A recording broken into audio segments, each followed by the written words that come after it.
So this is the second session of the brain battle of the Play the Future project. And we will have discussion and a debate moderated by Carmin Karasic, media artist, and Baltan, assistant director. Thank you. Sander Veenhof, media artist, and Ben Schouten, professor at the Technical University of Eindhoven, and Playful Interaction. Yeah. So I give the floor to you. Good evening. Thank you for coming to the debate, or the brain battle. I think I would like to start with a movie that is about a workshop that was on energy harvesting, and it was done at MU the last week of November. So this is a pretty new video, and I think it's a good start for this debate.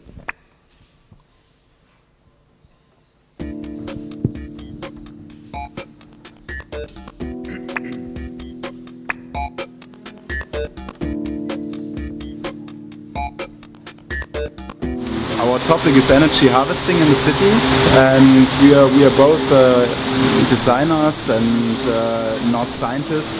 So our approach is like to find new ways of getting to use energy leaks in the city and reuse them to get energy out of them. And so part of the workshop will be building little prototypes that you can go out and harvest light energy with, but also to imagine with us what other sources there might be and if there could be different systems. Grab yourself a printed circuit board and start.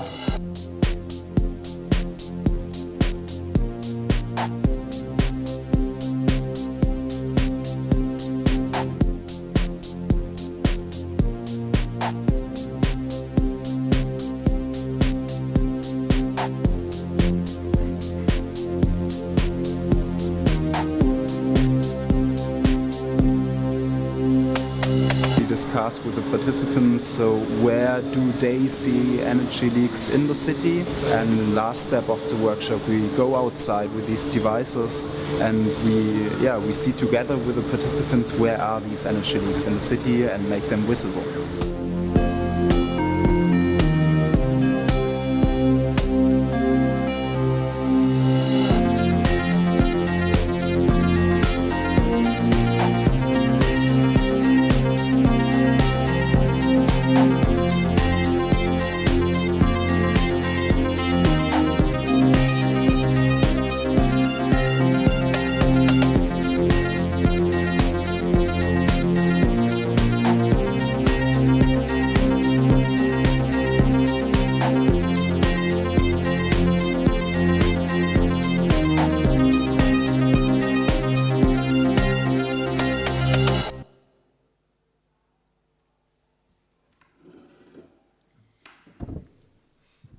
Okay, I wanted to start with that because, as I understand it, we're going to be talking about how artists versus scientists can contribute to solutions for the world at large.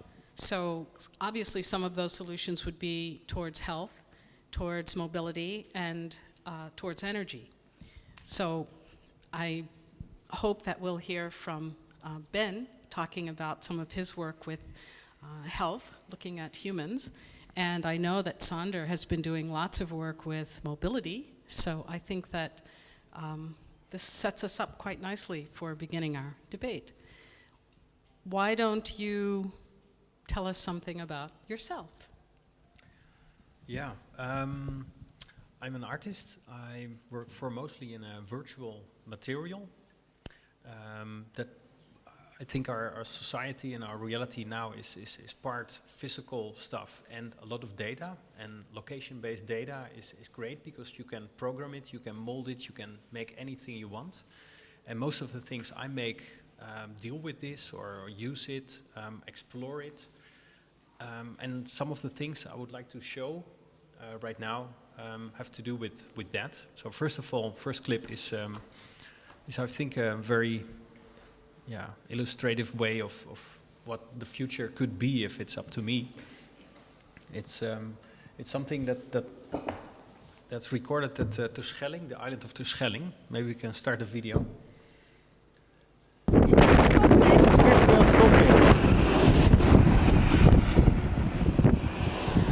It's a virtual traffic light, and it's there halfway the island. And although it's fully virtual, I think in the future this traffic light will start to function when enough people know about it and become curious. They will start looking for this traffic light, and they will block this very narrow bike lane. Because of that, they will block the traffic, and then this light will eventually start working. So for now, this is still a bit of artistic intervention. It doesn't really function, but I think it's nice to be exploring these kind of things already. And also the way to access it using your phone is not perfect yet, but I think it's a way to shape the future this way. Shall I show one more example? Well, the next one... We only could bring one movie. Well, yeah. I'm an artist, so I never really do what I'm asked to do. Yeah. Now there's one other. This was a very short one, so I thought let's do another one. This next one, it's again making use of this global data reality that we live in. It's a very conceptual one. Can you start it? It's a flash mob, and although you don't recognize it as such, it is the biggest flash mob that happened on this planet. It's a global flash mob.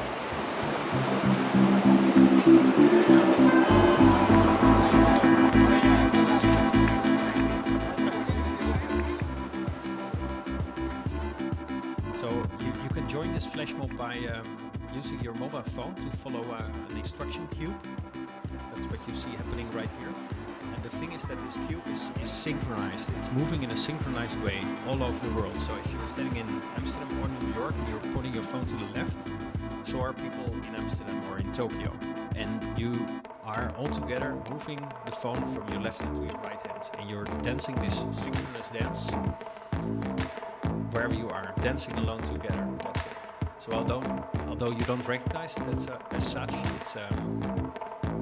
it looks like the smallest flash mob you will ever encounter, but it's actually the biggest.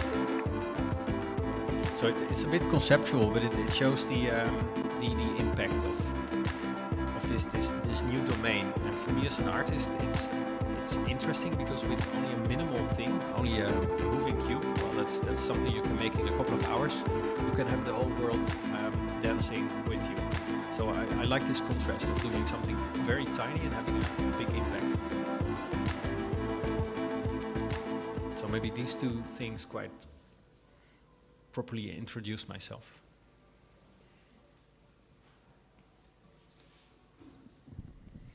Okay, so Ben, it's your turn. We understand you only have one. I'm going to save my movie for the last. That's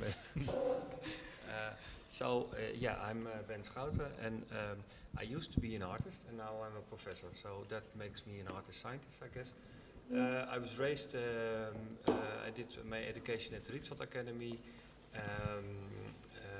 where I started as a painter, and then at the end did new media and all kinds of installations. So I worked as an artist for 15 years, and then I got a bit bored also. I was mentally not, triggered enough, and I wanted to study. So I started studying mathematics, which is, and then the theoretical mathematics. And from there on also starting teaching at Utrecht School of the Arts. And then, these started their own lives. And in 2008, I was invited to become lector serious game design here in Eindhoven. And in 2010, I became professor in playful interaction, which is a completely new chair and has nothing on it, so it needs to be designed, so the content is completely free.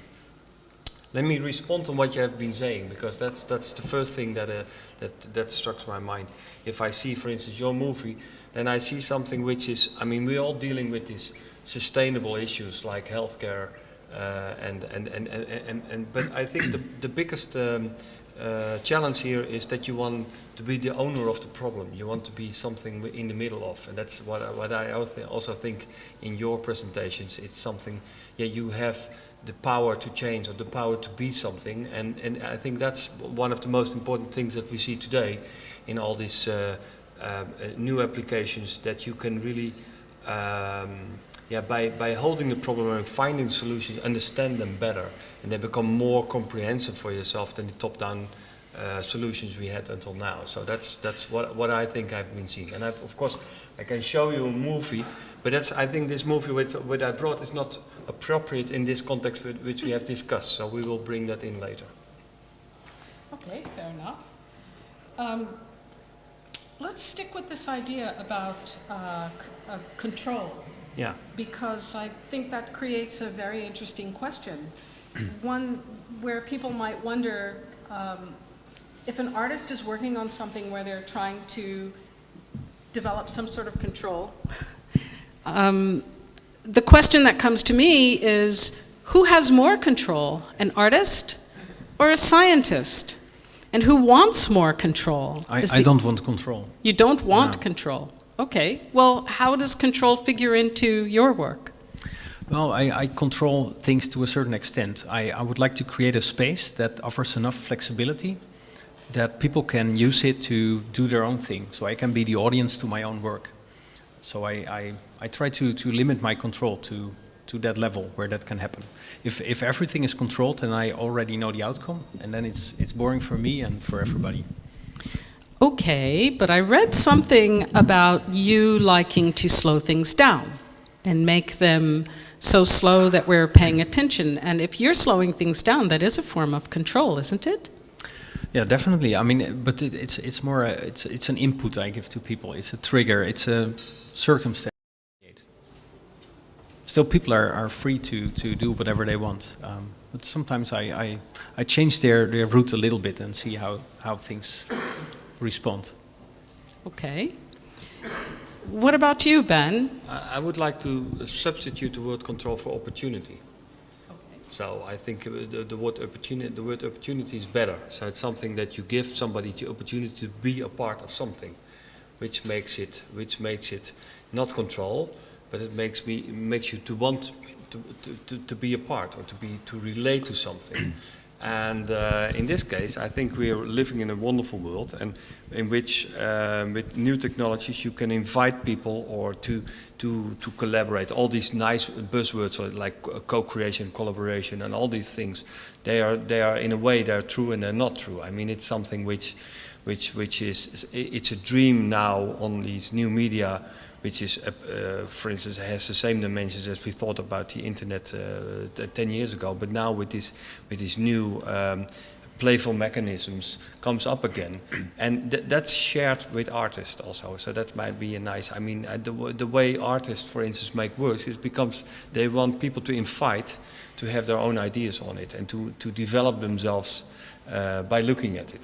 And that's I think where in this at least in my work it closely relates to what artists is doing. But still, there is the question about who has more control in their work. I mean, a scientist works differently than an artist, I think. And so, does a scientist set up a situation that is a controlled environment? Yeah, I think that's better expression. Controlled environment. It's in which space do you experiment? I mean, I know artists who work in a completely controlled environment. We discussed during dinner, for instance, this artist which paints every new day a new number, going from 1 to whatever his number. And that's a completely controlled environment. So I think the environment, that an environment is controlled, doesn't mean that you cannot be free in your mind. So I don't. It's more the experimental space you like to set. In this way, it's also relating to play. For instance, you can have play in a more rule-based setting, in which you might call gaming, for instance. Or you can also think about more open-ended place in which I say, all right, I'm going to shoot you, and you say, all right, but I'm not dead, and you pick something up differently, and you make your own rules. So in this way, control is more a mechanism of being creative. It's not something control as diminishing your space, but it's more about widening up your space. Yes, that's a great answer. It also brings up gaming, which is very interesting. I know that both of you are working in game spheres. During dinner, Sander showed us one of his, I think that's a new project, Pong? Yeah. Your virtual Pong. And I know that Ben is definitely working in gaming. So maybe we could sort of compare how artists are approaching gaming and how scientists are approaching gaming. Well, no, you showed the Pong. Do you have them here on your... Yeah, no, I didn't bring that movie, no. Okay. Global Pong. Why don't you describe it for us? It's you know the game of Pong. It's between two players, and this game of Pong, it's global Pong. It's with the whole world, so it looks a bit like the flash mob thing. But I think this is one of the examples where we really meet. I mean, I'm creating these games, and you're studying these games, and I'm creating it. But I also want to know what works well and what works not, and that's also what you want to know. You also study the mechanics. So. I think the difference maybe is that I choose the game of Pong to make Pong in this way because I think it's sort of the utterly most boring game ever. So simple, so basic, and then I try to connect it to something that's very much a hype term right now, augmented reality, and then I think, let's create this game and see what happens. So I think my interest there is not really in the mechanics of how things work or if it's playful enough, but more like, yeah, does this work right now? It's also a statement on this present day. Let's bring in some theory there from as a real professor. I mean, that's the term he relates to mechanics are the rules and the things you play with. So it's the pre-programmed things or the objects you like to see. The dynamics is something which happens in your head. For instance, if I say football, then I can say, all right, it's a game which I have a ball and there is this net, and then the mechanics is that I have to put this ball into this net. But the dynamics is what happens if 22 people play it. Yeah. I'm working on multi-user football, by the way, with the audience augmenting the football field and then changing that into a new gaming format. Yeah. So you're interested in the dynamics. So let's now look at this movie which I brought because that's an interesting. So we're going to look at Ba Ba Ba, which is a student project for IKEA, in which they were asked to do something with the ballenbak. I don't know what that is, and if in English. And if you think what the mechanics are of the ballenbak, they're simple. I mean, you have balls, and the question is, what is the dynamics? So let's have a look. I think.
with the simple mechanics of balls, now the dynamics of playing together, it's something you have to work together. So shh, be quiet, or you have to work together, or you have to do something, which is more in the head. So what we do, this is actually a very nice example of it, how you can do with a very small mechanics can have a very big dynamic. So you can have lots of imagination in your game. Okay.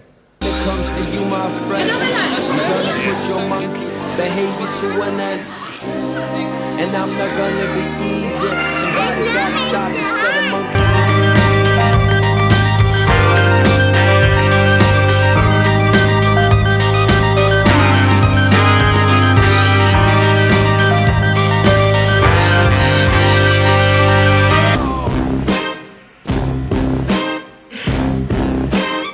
All right, thank you. So it's not control, it's opportunity. People can be a part of the game by giving the opportunity to use their own imagination with a very small set. Exactly the same thing. The only thing we do is we theorize around it. Yeah, you put labels on it and you make a nice. But it's the same thing as what you do. Yeah. So we have to look further. It is really similar. I mean, both of you chose the simplest toy, which is the ball, which allows itself to become an object in a game, but a game that has an infinite set of rules. And although yours is more controlled because it's programmed, it's still based on the idea of a ball. Well, both of these are talking about interaction.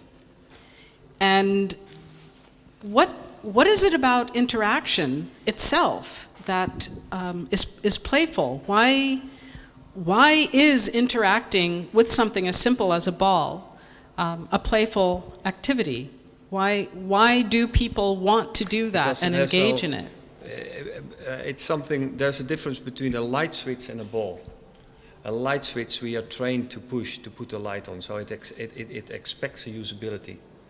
And the ball is something which has no predefined, let's say, interaction. So, and that's why we call it playful interaction. Interaction until now was completely seen in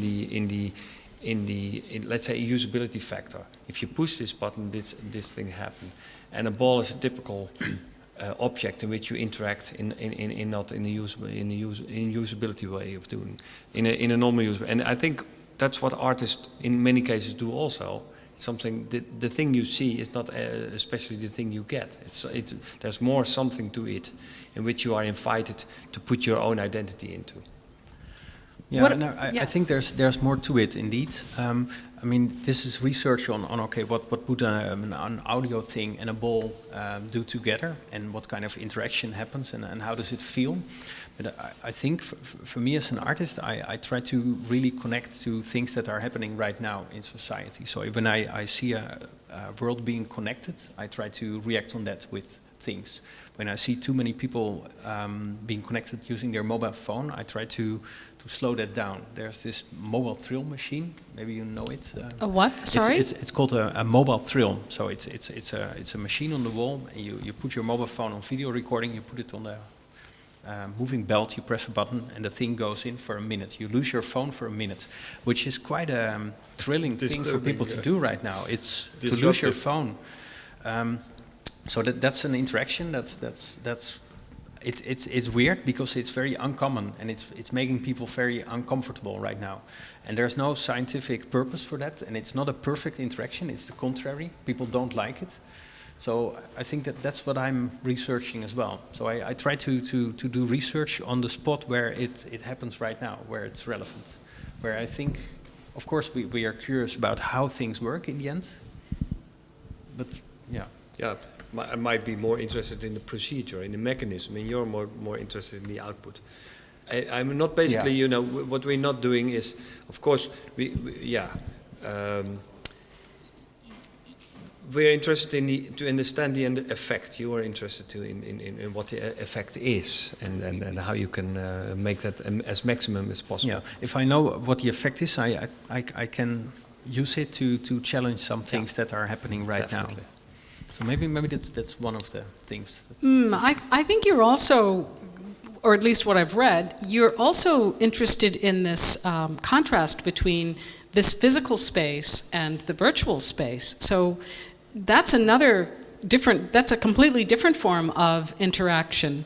And I don't think it has so much to do with maximizing the engagement. It has more to do with, I think, the contrast and getting people to be aware of the differences. Can you talk about that a bit, please? Yeah, well, this has been a sort of fascination of me for a long time already. And I think that's another thing that artists might do. They try to look ahead in a sort of envisioned future and already do as if that future is already there. So even if nobody is looking at your work, if you're the only one in the world doing something, it doesn't matter. You can still explore it and do as if everybody has used it or likes it or whatever. You don't really have to deal with numbers there. You can just pretend the future is there and use it. So this fascination of mine was there a long time ago, and I think now it's sort of very present day reality. It's not a big deal to say that we live in a half digital world. It's sort of fact that nobody will disagree with. So I think for now, at this moment, I need to look further, to look at the future when there's no more division between these two things. How close do you think we are to that, where there's no division? I think I read that you are already saying that the virtual world is just as important and just as real as this world. Well, there will be some slight modifications, some slight improvements, but I think the fundamental shift already took place. We're not leaving our home without our iPhone, so we are not leaving without our digital connection to this reality. Maybe it will get implanted one day, but that's just like a minor improvement. So I think that the major change already took place. What do you think about that? To live the digital life, you mean? Yes, the idea that the virtual world is as real as this physical world. Well, I always feel virtual, so to me reality doesn't exist. So I only dream, so it better be mediated into another world. So I absolutely agree with that. Oh, okay. Well, it's not much of a debate. You guys are agreeing on everything.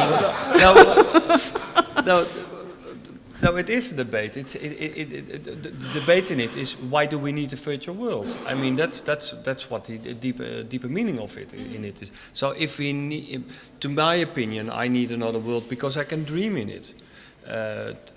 Why do you need a virtual world? I also dream in this virtual world, but I make these Agreeing dreams again. just like real. I explore them, I create them, I think we both see that need, and yeah, it's just we've moved beyond the point where that's really an issue dividing us. No, it's an interesting question because. But I mean, still, the art world, the official art world, is still not looking through technology. When I say, okay, there's an artwork of mine that's standing there, they say, no, that's technology. That's not art. No, let's be aware of that. I mean, it was what is it, Roy Ascott in the '60s who said that art is a process. And I mean, what you're doing is a process. Mm-hmm. I mean, I think play is a process also, and it distinguishes itself from the more fundamental art, which is still something you can touch or look at or whatever. You know, it's the more traditional way. And in this way, you possibly need a procedure, which might be play. That's something which can be discussed. I mean, that's what the dream now is about: playful interaction. You think a painting is not a procedure? As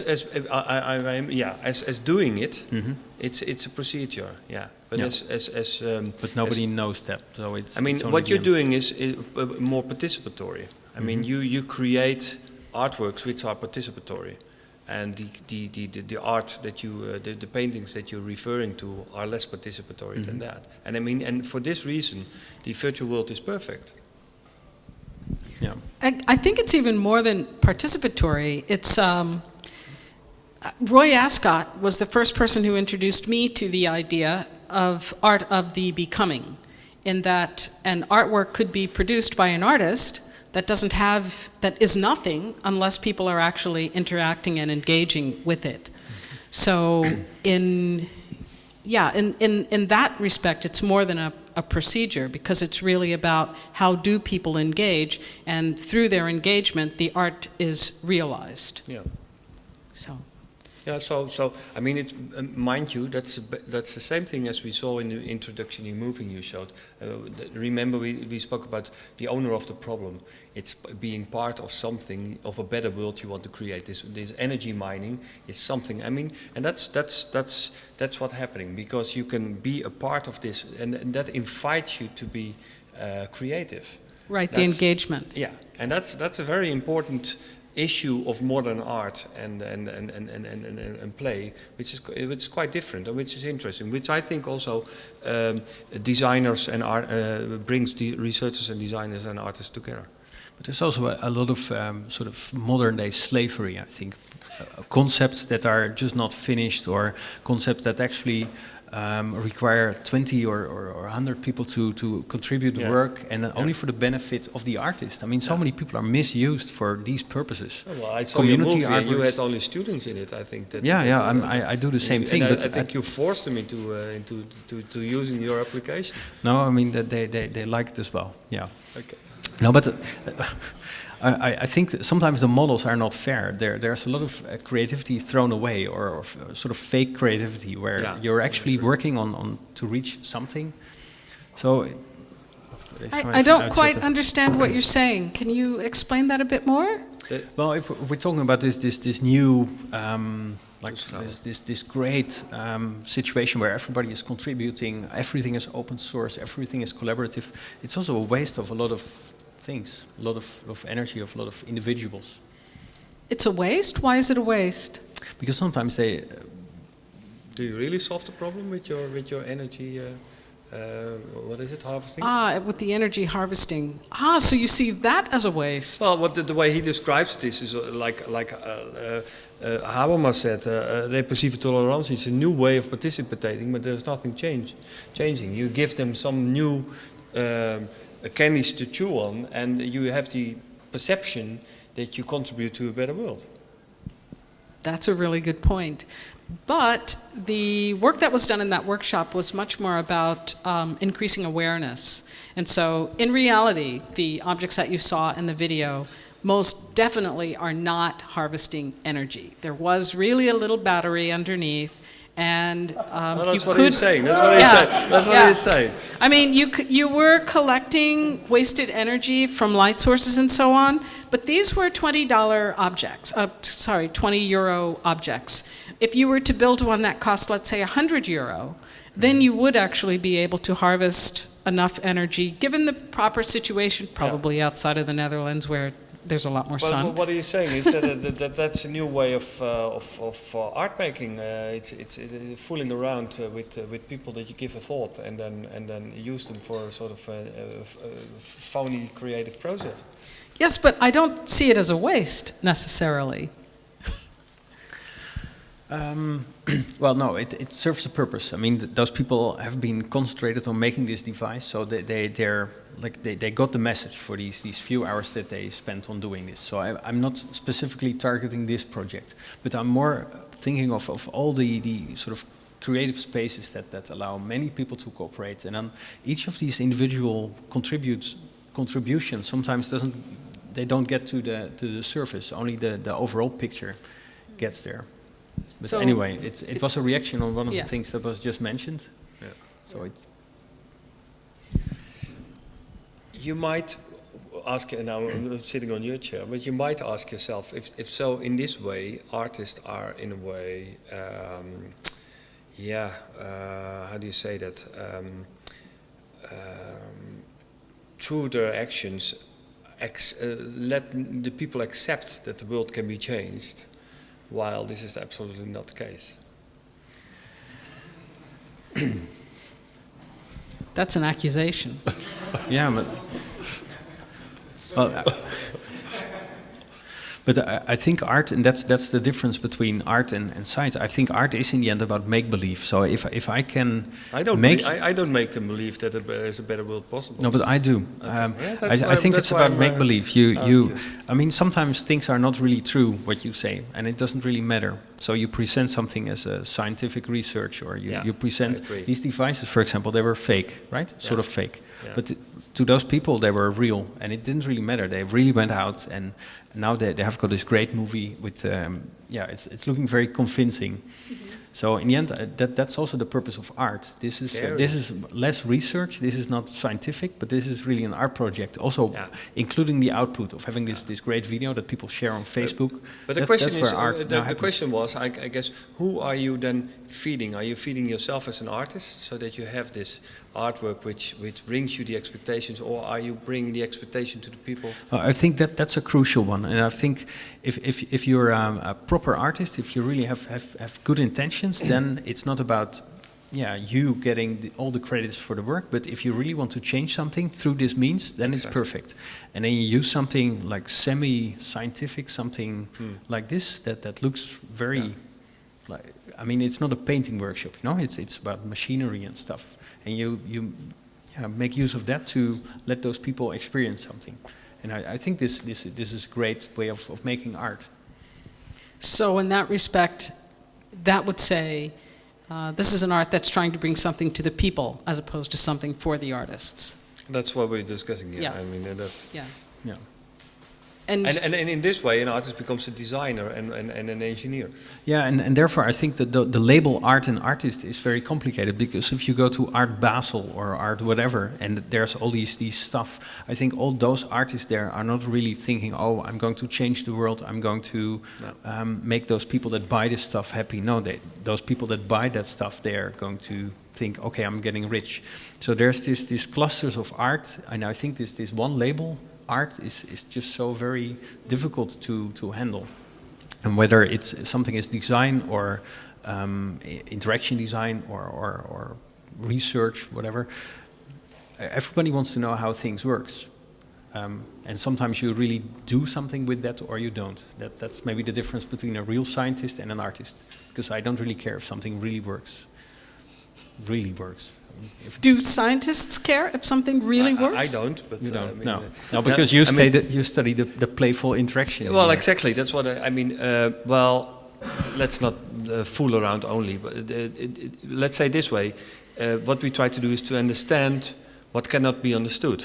It's a sort of, as I said, if you're making these playful interactions, you're designing for the dynamics, but how it works you don't know. So, interaction until now was usability, and now we are dealing with interaction which can be contradictory or not consistent. Yeah. I mean, can you make rules out of that? No, you can only have experiences. In this way, I work a bit the same way as when I was an artist. I just see what's happening, and from this on, I don't want to be complete. I only want to be exemplaric. I want to give some good examples of what you could do, and in this way build a sort of literacy.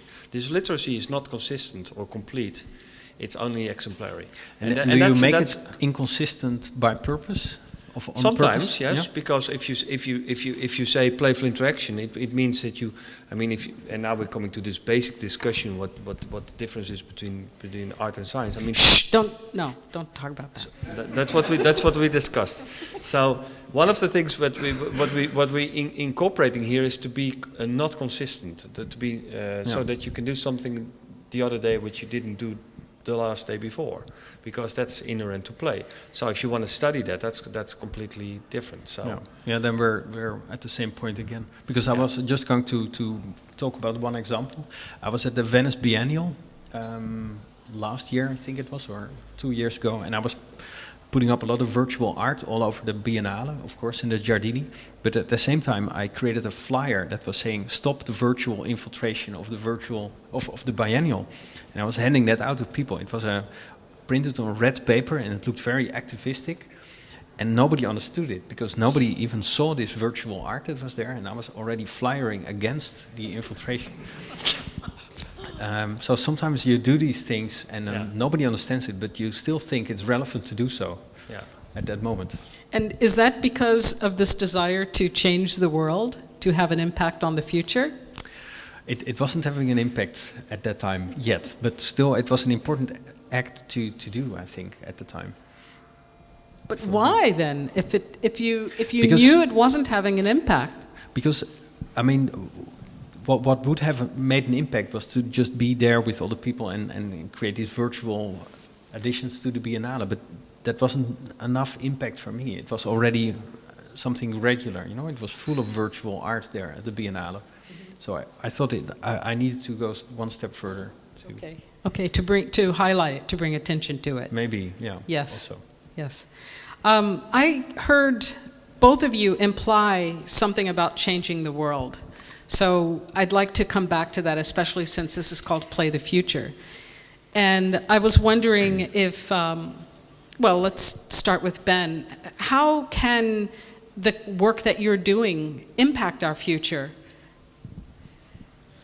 No, the only thing I believe in is that things should be less top-down and more bottom-up. So the only thing I'm interested in is participation. So, and I think we should have mechanisms which allow for this participation.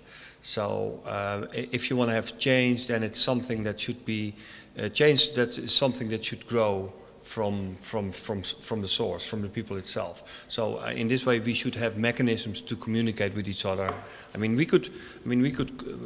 Let's vote if we have to close the Westerscheldedam now. That's actually, it's possible, but it's boring. So if participation only means voting, then it's not. Then it's not the change we are looking for. If participation means that you can have.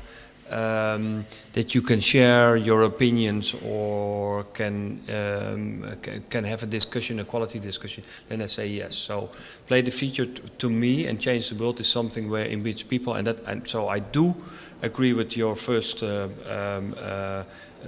movie, but then in reality in which we can deal and things become much more, for instance, local. I really believe in a local future, which is less organized.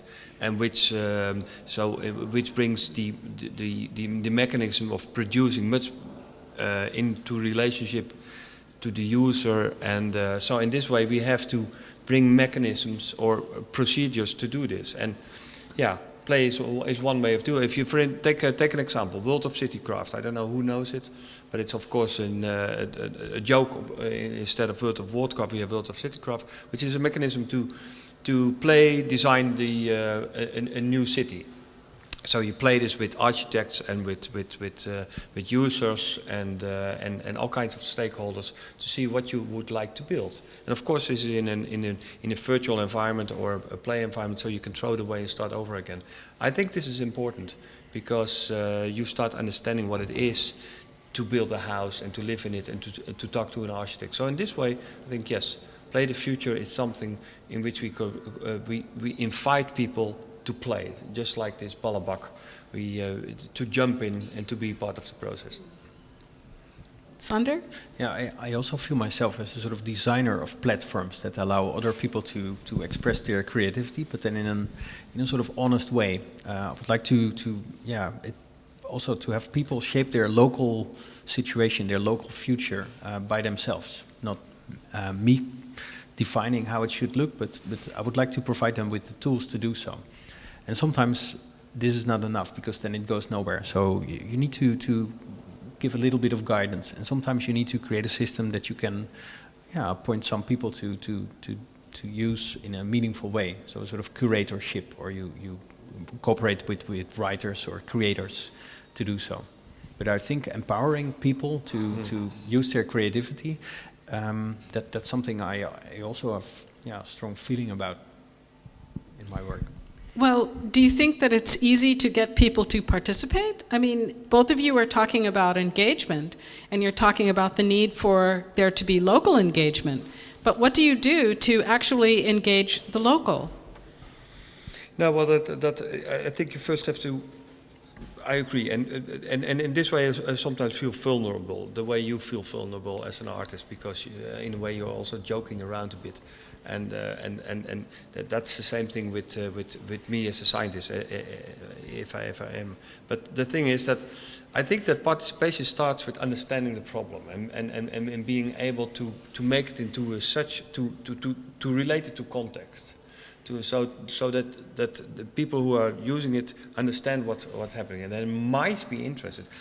I'm not going to force them, with a gun on their head, and you have to play this game or do this or do that. But what you might want to do is, there are nice examples, for instance, of I don't remember the artist's name, for instance, in Scandinavia, where they did projects, for instance, with integration of minorities by telling stories to the city, and this was a, let's say, collaboration between some minority groups and real people, and they started to walk through the city, and they taught these other stories. And yeah, this was to me a very nice example, because they really, by doing this, learn to know each other. So I think one thing is, participation comes from invitation, and invitation becomes because you are interested and you can understand what's happening. Okay. Sander, your work is, to me, less accessible to the general public. Mm-hmm. And as you pointed out at the Biennale, how you were even leafleting against the invasion that nobody saw. Mm-hmm. How do you see yourself being able to engage more and build the tools or the literacy that people need to take part in what you are doing? Yeah, well, for example, by sitting here, talking, trying to be on whatever kind of conferences, talking about this stuff, trying to create interesting showcases that demonstrate how things work. I still have to fight for this platform to become relevant. That's true. It's not relevant yet. If not enough people use it. And now with this massive influx of new tools and new companies that try to do the same, there's this massive amount of competitors, which is not good as well. So in the end, it needs to be all packed into one, and then it becomes The question something. is also if his work should be applied in this way. I do not agree with that. I mean, there might be a completely different role for the artist and the engineer. I mean, my students, that's what I said also during dinner. They always first they create a problem, then they find a solution, and then they prove the solution with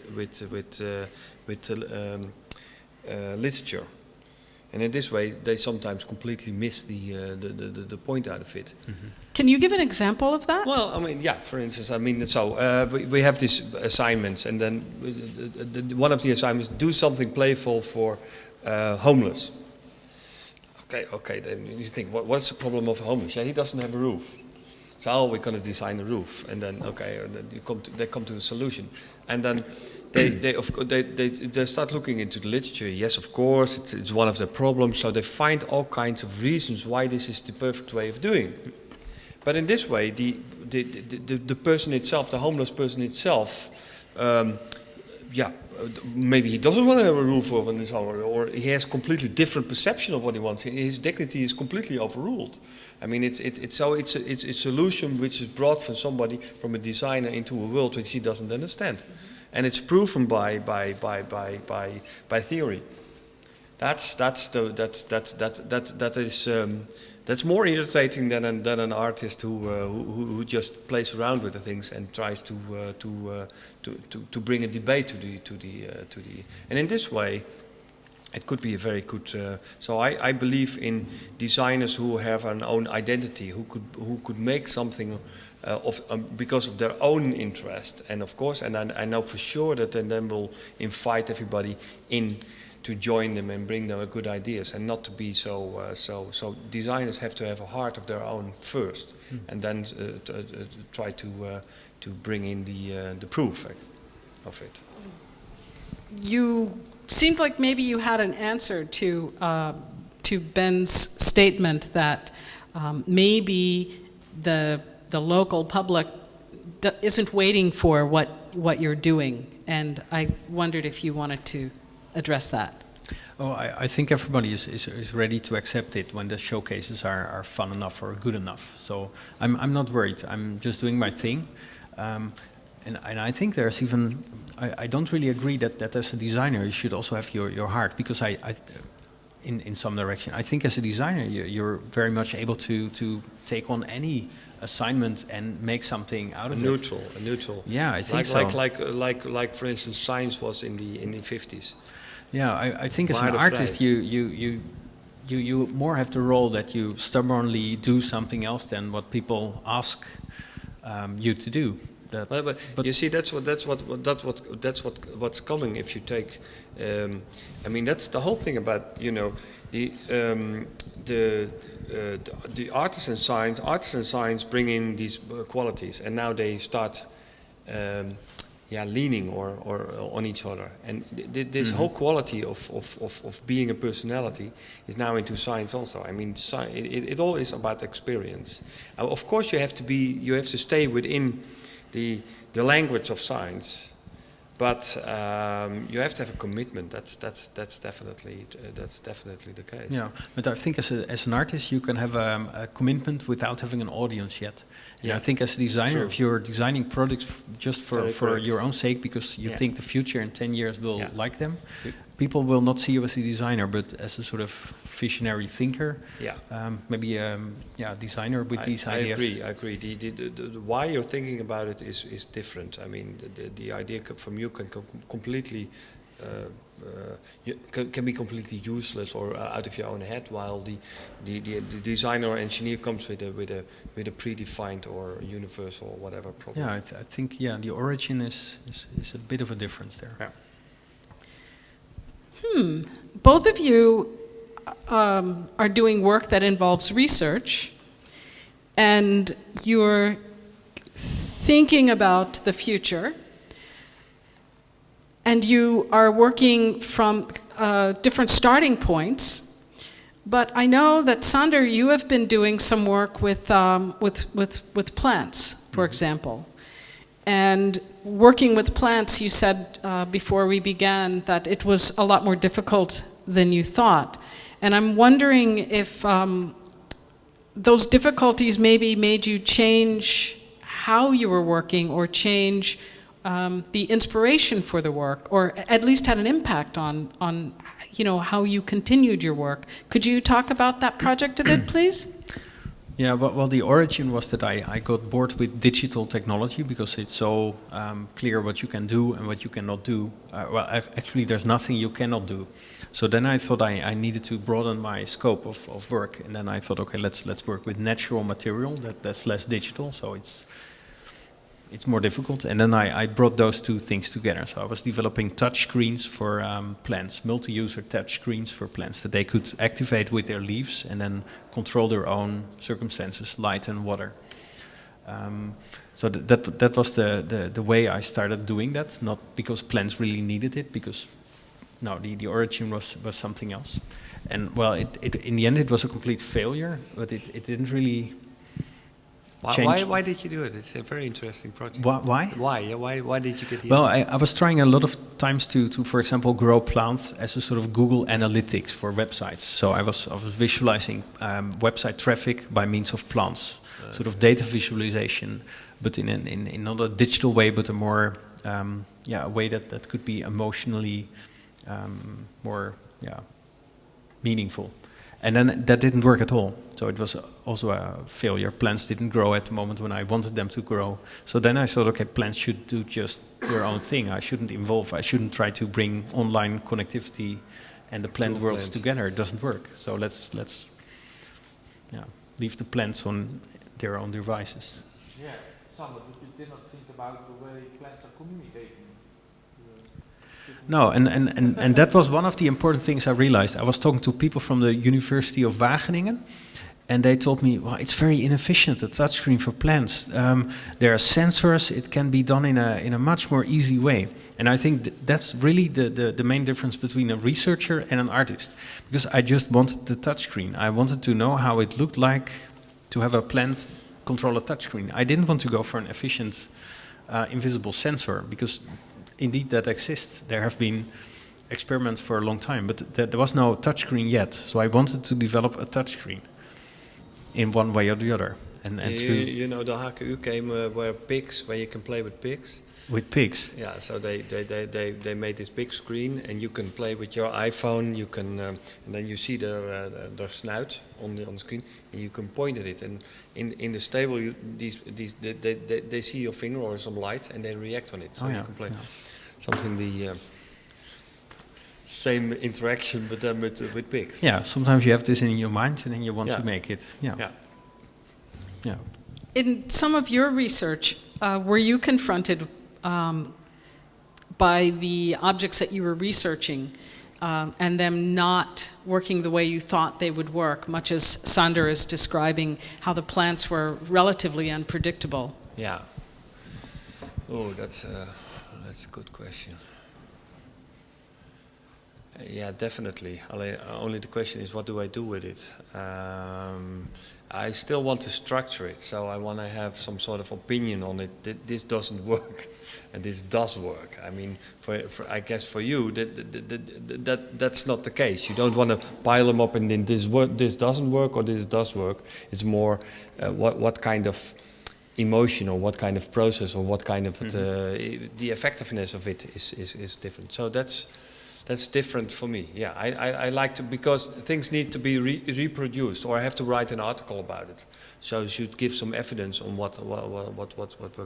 On the other hand, there's another thing, as I explained. For instance, if you go from mechanics to dynamics, so you have something that you can play with. I mean, take an SMS message. I mean, it was designed for office whatever, and then it became the most popular communication. So you don't know what's going to be the dynamics of a certain attribute or a certain rule, and in this case we are lost in the same way. So what we do is we just observe and write it down. The only thing we do differently is that we write it down.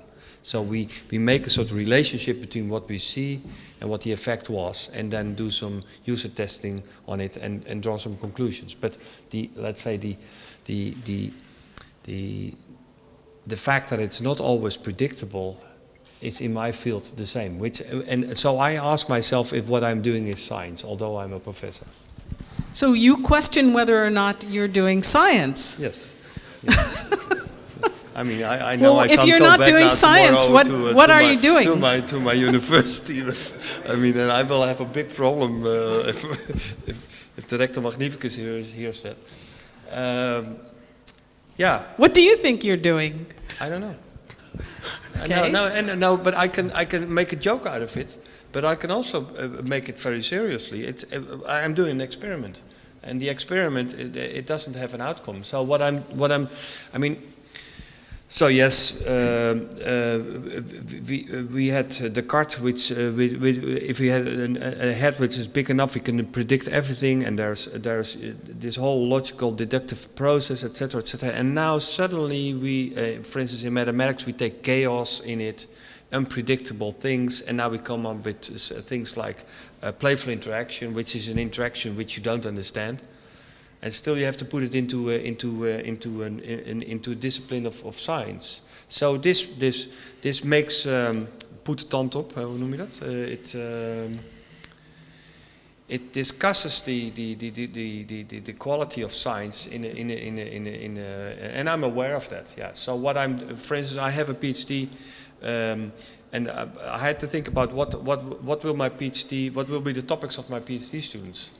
So I said, all right, let's do one PhD on curiosity, and let's do another PhD on motivation, games for educational processes. But what is it? I don't know. I mean, I'm sitting on the toilet, and all right, I have to stay one page ahead before I have to talk to my. It is still fundamental research, because also in research you don't know what you're researching, because if it's already there, you don't need to research. That's so exactly you take steps towards it, so, and it's a sort of intuition. You think, oh, maybe I should now do this. Well, it was said earlier. I mean, I smell if it's a good design. So maybe I'm incorporating mechanisms into the research arena, which are not clearly the mechanism that you obviously think of, but still make it to make it into incitable, or to create an insight. Yeah, I don't know.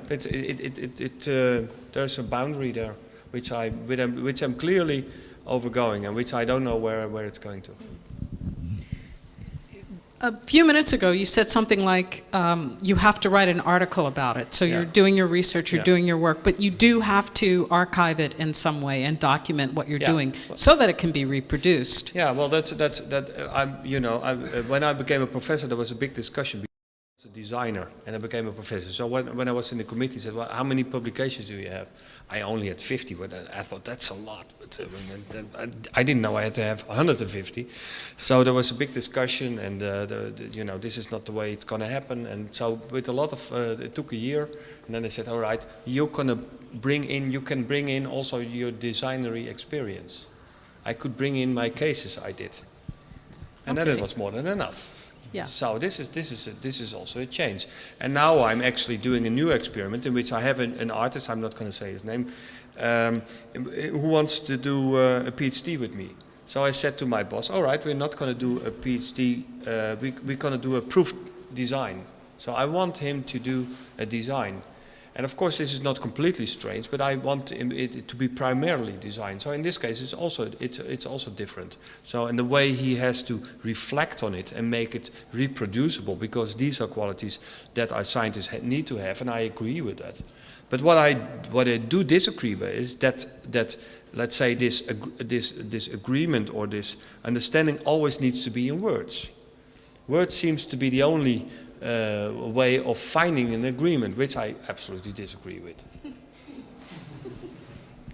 So there needs to be different ways of doing this, and that's a matter of practice and education. I mean, the scientists have to learn a lot there, including myself. I think it's interesting that the scientist has to document, but the artist doesn't have to document. And yet you both are passionate about your work. You both are asking questions that don't necessarily have an answer, so it's open-ended.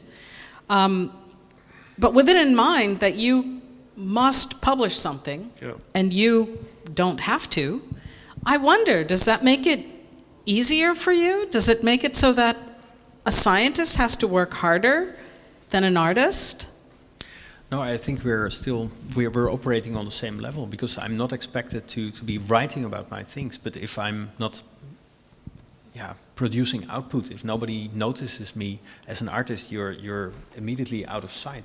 So for me there's also this very strong need to be present all the time with things. Yeah. So I'm documenting like hell. Everything is up in a YouTube video the day after, before somebody else has put up an even worse movie, you know. So I have to be quick to have the right things there. So I'm documenting everything I do. And I've been in both situations, and I think science is luxury. Excuse me? Science is luxury? Yeah, definitely. There's better salary. There's more money to do your experimentation. There's more acceptance. It's much easier. Well, that's maybe on the average, but I think if you're a good artist, like next year I want to sell a big art piece, a big virtual art piece. It consists of 7 billion cubes floating around the Earth. I mean, sometimes you can make a big hit, you know, and then, so maybe on the average it's the same. But I think there's more chances of going. If you're a good artist, then you have if you're a lucky artist, luxury life. Yeah. So I would prefer to be the artist still. Okay. I wonder if there are questions from the people in the room, because I'd like you to also have an opportunity to ask. Oh, yes, but you need a microphone.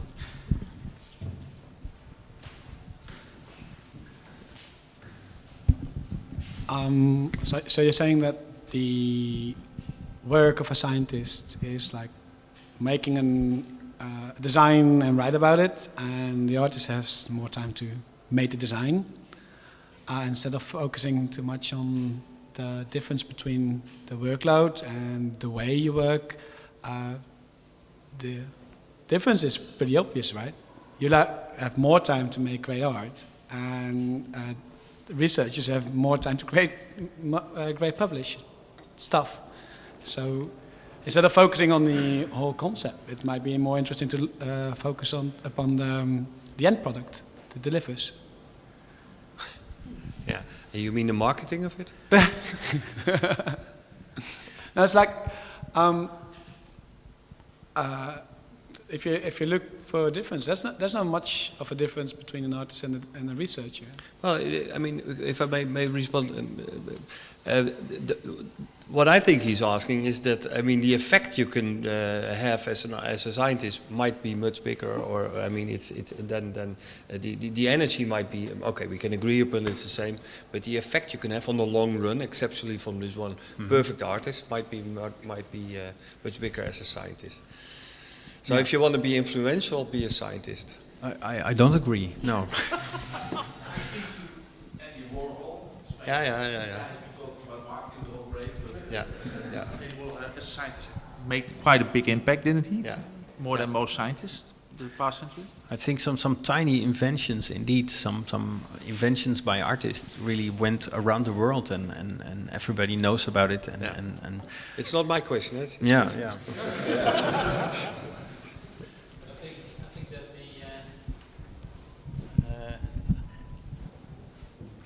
I think that both are doing the same, but the purpose for writing in science is completely different, because you always write in science that other people can continue your work. You search for something, somebody search for another thing based on your material. That's why references are in science as important as it is. And then at the end, after 10 or hundreds of people, we get much more than what we did on our own. Well, you don't like an artist who copies or... I think that the reality is different. I think in the art world, people are now becoming aware of open source, sharing, Creative Commons. There's a lot more tools to be really sharing and cooperating on things. Yeah, but while what he's referring to is unicity. I mean, it's something artist wants to be unique.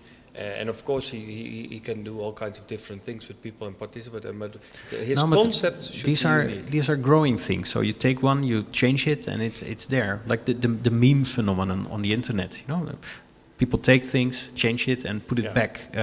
There's a lot of art happening there. Even they're not even artists there. Yeah. And I think in science, it's actually a very closed world. Although you present your output as open as possible. You only do that when you're really done, when you get all your credits out. But before that moment, you really keep it very closed and secret. Yeah, if you're sitting on the And after that, you're not going to accept that somebody is taking part of your stuff. I'll come back to the uniqueness, which to me is sort of key. I mean, if my students also always want to be unique, and I forbid them to be unique.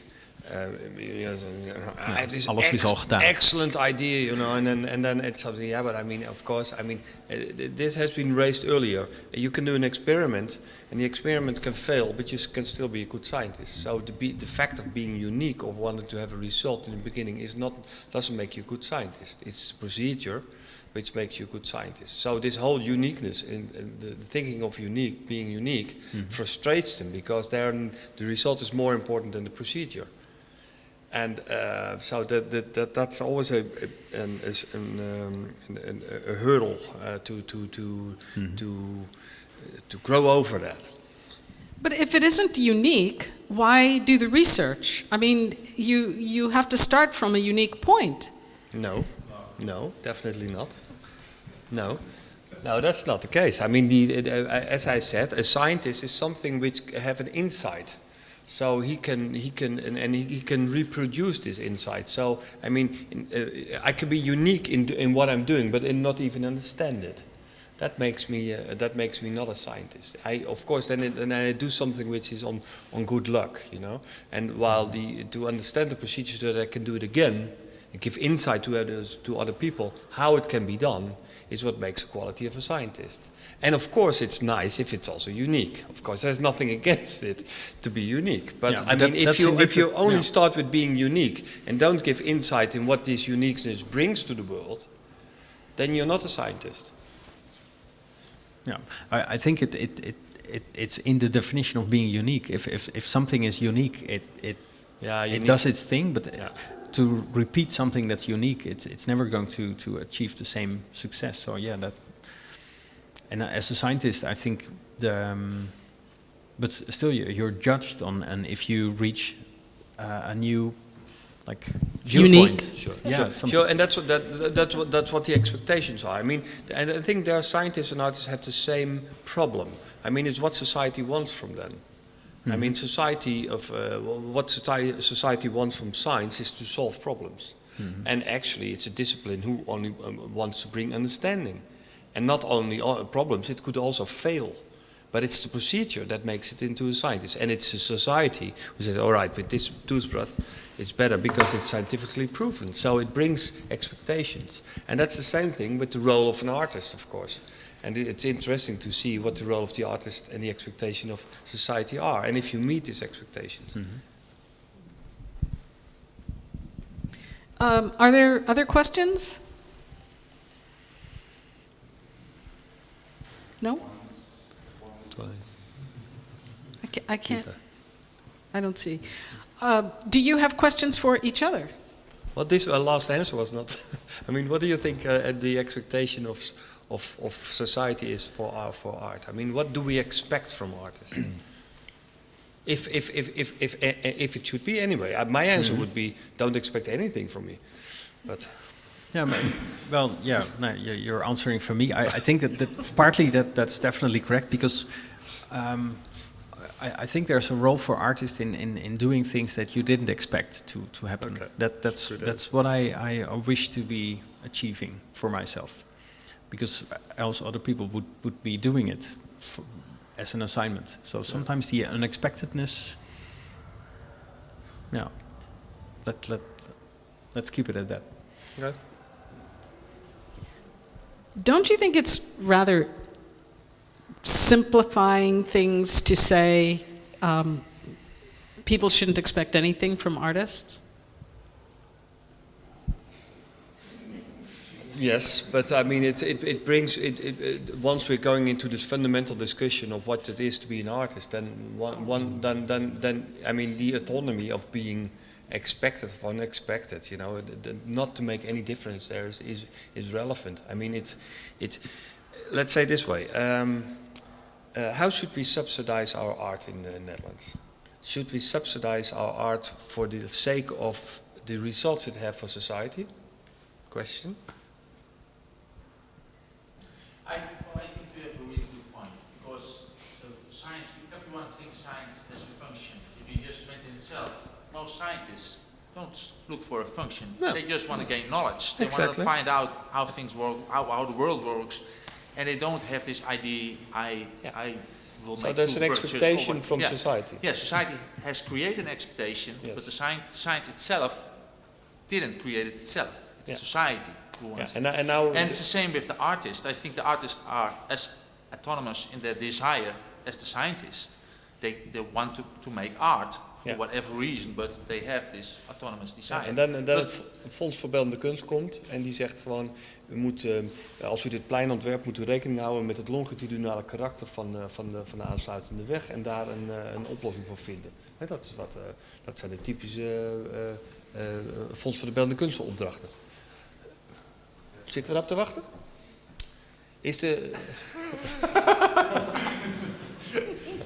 Ja, daar heb ik geen antwoord op. Okay, I can't address that. Well, maybe somebody else in the audience can. I think so. It's the expectation which makes which makes it a failure. It's not the artist or the science itself which makes it a failure, and it's important to see that, because that also makes. Of course, you have to eat, and you have to, and I have to have a job. But it's very important to see this difference very good, to keep yourself honest and to do what you have to do. I always think that you should start what you should do, and then the rest of it is a consequence. Yeah, that's what we share. Yeah. This reminds me that you started out as an artist, Ben. Yeah. And now you're I was going to say scientist, but then you said maybe you're not really doing science, so I'm not really sure what you are. Oh, you're a professor. Yeah. Yeah. And I was wondering about that transition, and also about a comment that you made earlier, that you can't really be both. Yeah. Well, I forbid myself to be both, because I don't want to be a professor during the week and an artist during the weekend. And it's mainly a rule. I said to myself not to make art for 7 years, and that was in 1997. And now I'm overdue for, 8 years, I think. For myself, this has been discussed also. It's a different language, and I can't speak both languages. I can only speak one language, and so I clearly see a difference between art and science, and I can, for this moment, only speak the language of science. It doesn't mean that I want to incorporate all kinds of art, but I consider myself as a scientist. But you also said that you want to bring artists into your group. Yeah. So but that's I thought of it yesterday. I thought, what will happen if I continue this? What will happen in 10 years if everybody starts doing it? I thought, all right, maybe the discipline of science is sort of diluting, or there's a danger here. And I think why I'm doing that is because of the same reason you're doing it. I want to just,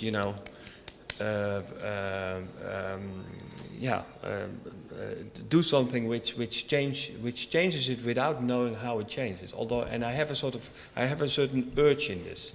So I'm in this way I'm trying to see if science can have different ways of forms of publication, of forms of proving itself. I think the way science is used in society is completely old-fashioned. It's only used for for proving things, and as a procedural way, it's not recognized, and this should change. So what's the future for science? Discussion, maybe. I mean, go back to Pythagoras. I mean, the way you studied, for instance, under Pythagoras was that we would discuss. And we would see how consistent we were in what we were doing, so that there was no contradiction in it. So it was more an exercise. And now science becomes, we have to create this body of knowledge. Whose body of knowledge? That's the body of knowledge to control nature or control society or whatever. So science has been born out of control. But there are other mechanisms, like, as I said, giving possibility. What would that science look like? Sander, Ben asked you, what is the role of art? And I'm curious, do you have a question about what is the role of science? Or do you see a role of science? Well, yeah, definitely, because I mean, trying to understand things is what we all want, and yeah, science is doing that, art is doing that, but I think I do it in a more intuitive way, and science is trying, as you say, the procedure, trying to really understand how it works to make it reproducible. So in the end, it can be a mechanism that reproduces things. No, I think it makes sense to also know the procedure, how to get there.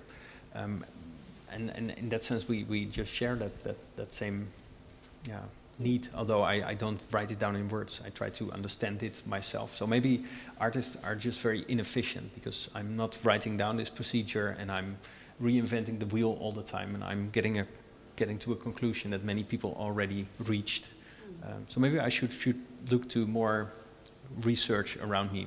And then, there are many types of sciences and research that I need as an artist. I need to be good at marketing, I need to be good at design, I need to be good at playful interaction, I need to be aware of everything.